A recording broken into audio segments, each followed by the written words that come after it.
आगे मोदी जी भेजल के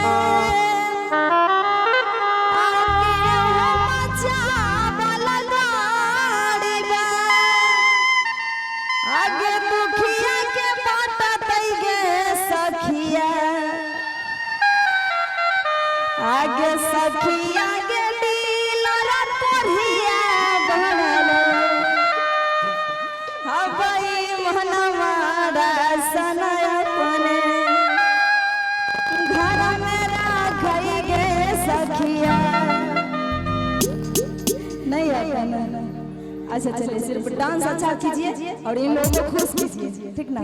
गाना गाने के लिए हम काफी हैं।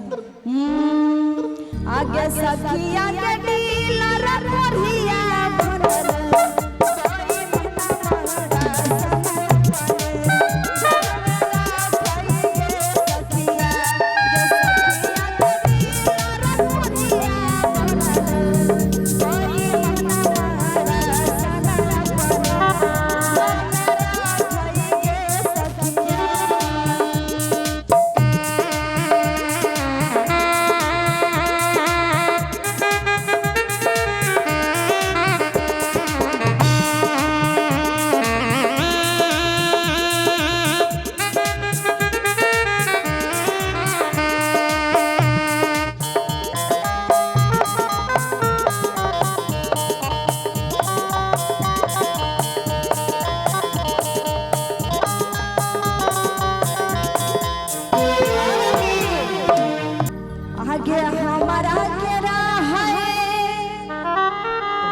जैसे कि चाची लोग आएगी राशन लेके, देखे हैं बहुत सारा, तो आएगी वहां से। तो कभी कभार ऐसा होता है कि किसी को 5, 6, 8, 10 आदमी का नाम जब रहता है राशन में, तो कभी कभार ऐसा होता है कि डीलर जी बेईमानी करके किसी को नाम हटा देते हैं, तो किसी को गोल कर देते हैं, तो किसी के 20 डेट बढ़ा के बोलते हैं इतने ही आदमी को आपको राशन मिलेगा। तो इसी आधार पे मेरा गाना बनाया गया था। आगे हमारा केरा है राशन में नमावा 4 गो के होगे 2 गो के हटैला गई गे सखिया। आगे हमारा केरा है राशन में नमावा 4 गो के हेगे 2 गो के हटैला गई गे सखिया। और कहती है ऐसे करके कि हे भगवान वो डीलरवा के कोरी फूट जाइयो आएगी लग जाइयो। बाप रे गाली भी देने में डर लग रहा है क्योंकि यहाँ का डीलर भी आए होंगे देखने के लिए प्रोग्राम, नहीं भी आए होंगे तो उनको कानों तक आवाज जरूर जाता होगा। तो आइए कहना है आगे हमारा केरा है राशन में नमावा 4 गो के हेगे 2 गो के हटैला गई गे सखिया। गे सखिया के डीलर कोरिया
एक गरीब के राशन बेच के डीलर कोढ़िया आ गई ढालै छै तू महला गे सखिया। देखिएगा डीलर जी जब से डीलर बनेंगे तो पहले तो उनका फूस फास का घर रहेगा टट्टी का, और जब से डीलर बनेंगे तो सबका राशन बेच बेच के गपत गोल करेंगे, किसी को पता नहीं चलने देंगे।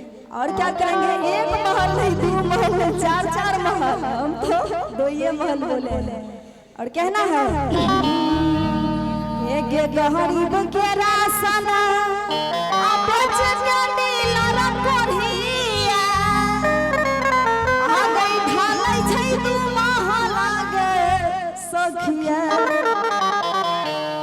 गे सखिया गे पिया मसिया मडिया कुछ न कहै रासन दिला कोढ़िया ना भई गे सखिया। गे सखिया गे पिया मसिया मडिया कुछ न कहै रासन दिला कोढ़िया ना भई गे सखिया।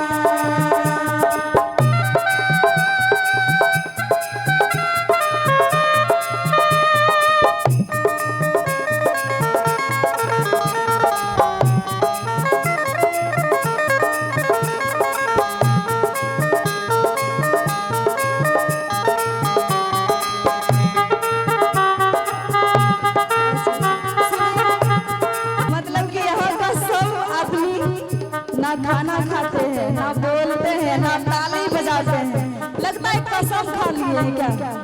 हाथ उठाइए और ताली के साथ कहना है गे सखिया के डीलर कोढ़िया भाई हमारा सोना बने घर में राखई गे सखिया।